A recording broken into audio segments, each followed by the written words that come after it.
Hello friends, power of equity Telugu ఛానల్లో స్వాగతం సుస్వాగతం. ఫ్రెండ్స్, మనం ప్రతి వీక్ ఒక స్టాక్ గురించి ఏ విధంగా అయితే అనాలిసిస్ చేస్తూ ఉంటామో ఈ వీక్లో కూడా ఒక స్టాక్ గురించి మనం అనాలిసిస్ చేయబోతున్నాం ఫ్రెండ్స్. అయితే టైం ఎక్కువ వేస్ట్ చేయకుండా మనము ఆ స్టాక్ గురించి ఇప్పుడు అనాలిసిస్ చేసుకుందాం ఫ్రెండ్స్. కానీ దానికన్నా ముందు మీకు ఒక డిస్క్లైమర్ చెప్పబోతున్నాను.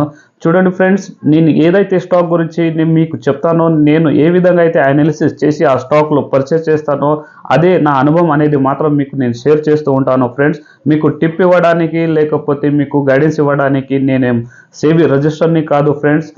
నా అనుభవం మాత్రమే మీకు నేను షేర్ చేస్తూ ఉంటాను. ఒకవేళ నేను ఏదైతే చెప్తానో అది మీకు కరెక్ట్గా అనిపిస్తేనే మీరు దాని గురించి అనాలిసిస్ చేసి మీరు తీసుకోవచ్చు. అదర్వైజ్ దానికి అవాయిడ్ చేయండి ఫ్రెండ్స్. ఎందుకంటే నా అనుభవం మాత్రమే మీకు నేను షేర్ చేస్తూ ఉంటాను. అయితే ఫ్రెండ్స్, ఆ స్టాక్ గురించి ఇప్పుడు మనం తెలుసుకుందాం. తెలుసుకునే ముందు పవర్ ఆఫ్ ఈక్విటీ తెలుగు ఛానల్ని సబ్స్క్రైబ్ చేసుకోండి ఫ్రెండ్స్. దాంతోపాటు స్టాక్ మార్కెట్లో ఇన్వెస్ట్మెంట్ చేసే ప్రతి మీ మిత్రులు అయినా సరే, మీ బంధువులైనా సరే, వాళ్ళకు ఈ ఛానల్ లింక్ షేర్ చేయండి ఫ్రెండ్స్. వాళ్ళకు కూడా అనాలిసిస్ చేసుకోవడానికి ఈజీగా అవుతుంది. అయితే ఆ స్టాక్ గురించి ఇప్పుడు అనాలిసిస్ చేద్దాం. అయితే ఫ్రెండ్స్, ఇప్పుడు మనం నిఫ్టీ గురించి అనాలిసిస్ చేయబోతున్నాము. నిఫ్టీ ఇది ఇక్కడ డైలీ క్యాండల్ ఉంది ఫ్రెండ్స్. ఈ డైలీ క్యాండల్లో చూసినట్టుగా అయితే మనకు ఇక్కడ ఒక రైజింగ్ బ్రిడ్జ్ అనే ఒక ప్యాటర్న్ ఏర్పడింది ఫ్రెండ్స్. ఈ ప్యాటర్న్ని ఏ విధంగా అయితే అప్ మూవ్ అనేది వెళ్తూనే ఉంది ఫ్రెండ్స్. అయితే మనం లాస్ట్ వీడియోలో ఏ విధంగా అయితే డైలీ క్యాండల్ కాకుండా వీక్లీ క్యాండల్లో మనం అనాలిసిస్ ఏ విధంగా అయితే చేసుకున్నామో, ఆ వీక్లీ క్యాండల్ పరంగా చూసినట్టుగా అయితే నిఫ్టీలో ఇప్పుడు ప్రస్తుతానికి మనకు అప్ ట్రెండే కనిపిస్తుంది. చూడండి ఫ్రెండ్స్, ఏదైతే ఇక్కడ ఇంపార్టెంట్ ఈ రైజింగ్ బ్రిడ్జ్ అంటే ఇక్కడ ఇంపార్టెంట్ ఏదైతే రెసిస్టెన్స్ ఉందేనో ఈ రెసిస్టెన్స్ని బ్రేక్అవుట్ ఇచ్చి నిఫ్టీ ఇప్పుడు అప్ మూవ్ అంటే హై పైన హై అంటే ఒక రికార్డ్ తయారు చేయడానికి ఏర్పడింది. అయితే ఇదే విధంగా బ్యాంక్ నిఫ్టీ గురించి కూడా మనం అనాలిసిస్ చేసుకుందాం ఫ్రెండ్స్. బ్యాంక్ నిఫ్టీ ఏ విధంగా ఉంది అనేది మనకు కాన్సెప్ట్ క్లియర్ అవుతుంది. అయితే చూడండి ఫ్రెండ్స్, ఇక్కడ ఇది వీక్లీ క్యాండల్ ఉంది. వీక్లీ కాకుండా నేను ఇప్పుడు దీనికి డైలీ చేసుకుంటాను బ్యాంక్ నిఫ్టీని డైలీ క్యాండల్ పరంగా చూసినట్టుగా అయితే ఇక్కడ చూడండి ఒక ఇంపార్టెంట్ ఇక్కడ ఇంపార్టెంట్ ఒక రెసిస్టెన్స్ ఉంది. ఈ రెసిస్టెన్స్ని ఎప్పుడైతే బ్రేక్అవుట్ ఇస్తుందో అప్పుడు మళ్ళీ ఎక్కువగా అంటే పెద్ద కొత్త హై కొట్టే ఛాన్సెస్గా కనిపిస్తుంది. అదేవిధంగా ఇక్కడ మనం లాస్ట్ వీడియోలో ఏదైతే డిస్కషన్ చేసుకున్నామో ఇక్కడ బ్రేక్అవుట్ ఇచ్చి ఈ విధంగా ఇక్కడ ఒక డబుల్ ప్యాటర్న్ ఏర్పడి రిట్రేస్మెంట్ అయ్యి మళ్ళీ పైకి వెళ్ళింది. అయితే ఆల్మోస్ట్గా ఈ రేంజ్ వరకు ఒకవేళ ఈ రేంజ్కి బ్రేక్అవుట్ ఇచ్చిందంటే మనకు మళ్ళీ పెద్ద అంటే రికార్డ్ చేసేలా కనిపిస్తుంది. అయితే లాస్ట్ వీడియోలో మనము డిస్కషన్ చేసుకున్నాము టాటా స్టీల్ గురించి. అయితే ఫ్రెండ్స్, ఆ స్టాక్ గురించి ఇప్పుడు మనము రివ్యూ తీసుకుందాము. టాటా స్టీల్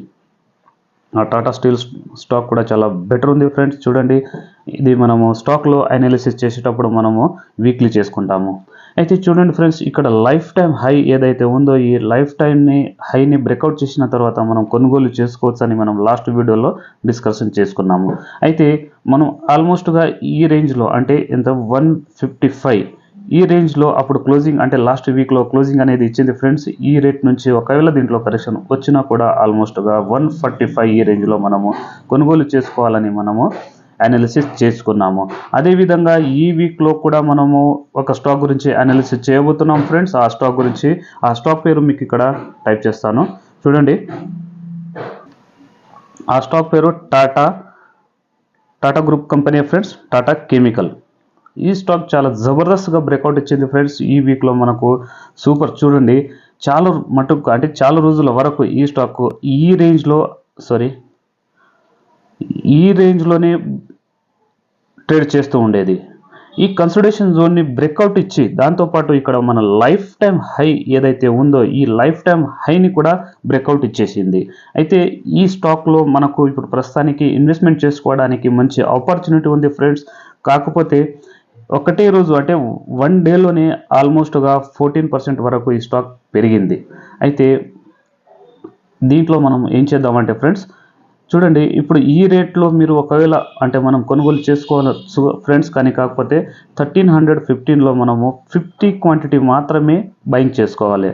ఎగ్జాంపుల్ 50% క్వాంటిటీ అంటే మనం దీంట్లో ఎగ్జాంపుల్గా అనుకోండి, మనం 10 షేర్స్ మనం కొనుగోలు చేసుకోవాలనుకుంటే దీంట్లో ప్రస్తుతానికి మనము 5 షేర్స్ మాత్రం కొనుగోలు చేసుకోవాలి.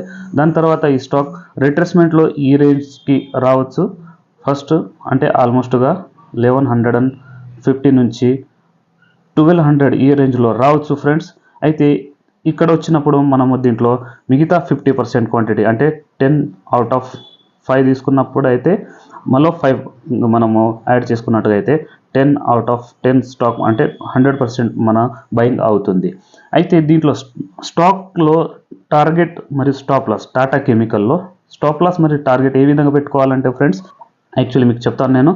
చూడండి, ఈ రేంజ్కి ఏదైతే బ్రేక్అవుట్ ఇచ్చినందో ఈ బ్రేక్అవుట్ ప్రైస్ నుంచి ఇటు నుంచి ఈ డీప్ అంటే ఈ లో ఏదైతే ఉందో ఇది ఈ డీప్ మధ్యన ఏదైతే ఉంటుందో గ్యాప్ ఇది మనకు టార్గెట్ అవుతుంది ఫ్రెండ్స్. ఈ టార్గెట్ అవుతుంది అంటే ఆల్మోస్ట్గా ఇక్కడ 1200 ప్లస్ ఇక్కడ లో అనేది ఉంది ఫ్రెండ్స్, ఆల్మోస్ట్గా 900 అనుకోండి రౌండ్ ఫిగర్. అంటే ఇటు నుంచి మనకు 300 టార్గెట్ లభిస్తుంది. అంటే దీంట్లో మనం 1200ని యాడ్ చేసుకున్నట్టుగా అయితే మన టార్గెట్ అవుతుంది ఫ్రెండ్స్ ఆల్మోస్ట్గా 1500 మనకు టార్గెట్ లభిస్తుంది ఫ్రెండ్స్. దీంట్లో ఆల్మోస్ట్గా దీంట్లో దగ్గరగా 1300 అంటే 100 పాయింట్స్ ఆల్రెడీ పెరిగినాయి. కానీ కరెక్షన్ వస్తుంది, దీంట్లో కరెక్షన్ వచ్చినప్పుడు మళ్ళీ ఈ రేంజ్కి వచ్చి మళ్ళీ ఇటు నుంచి పైకి వెళ్ళే ఛాన్సెస్గా కనిపిస్తుంది. అయితే టాటా కెమికల్లో ఈ విధంగా మనము ఇన్వెస్ట్మెంట్ చేసుకోవచ్చు. స్టాప్ లాస్ అనేది మాత్రం చాలా పెద్దగా ఉంది ఫ్రెండ్స్, ఎందుకంటే ఒక్కటే రోజు అంటే 1 వీక్లోనే పెద్ద క్యాండల్ ఏర్పడింది కాబట్టి స్టాప్ లాస్ మీరు ఏ విధంగా పెట్టుకోవాలో అది కొద్దిగా మీకు చూసుకోండి ఫ్రెండ్స్. ఒకవేళ ఇది హై ప్రైస్ ఉంది అయితే దీనికి రిట్రేస్మెంట్ అయిన తర్వాత మీరు కొనుగోలు చేసుకోండి, అదర్వైజ్ వదిలేయండి ఫ్రెండ్స్. ఎందుకంటే ఒకటే టైంలో అంటే ఈ రేంజ్కి మీరు తీసుకున్నట్టుగా అయితే స్టాప్ లాస్ కూడా మనకు ఆల్మోస్ట్గా ఇక్కడ ఈ రేంజ్లో అవుతుంది. అంటే ఎంతనంటే ఆల్మోస్ట్గా దగ్గరగా 950 మనకు స్టాప్ లాస్ అవుతుంది ఫ్రెండ్స్. కాబట్టి దీనికి ఇన్వెస్ట్మెంట్ చేసేటప్పుడు రిట్రేస్మెంట్లో వచ్చినప్పుడు మాత్రం ఇన్వెస్ట్మెంట్ చేసుకోవాలి. అయితే ఇదే విధంగా నెక్స్ట్ వీడియోలో కలుద్దాం ఫ్రెండ్స్. అంతవరకు బాయ్.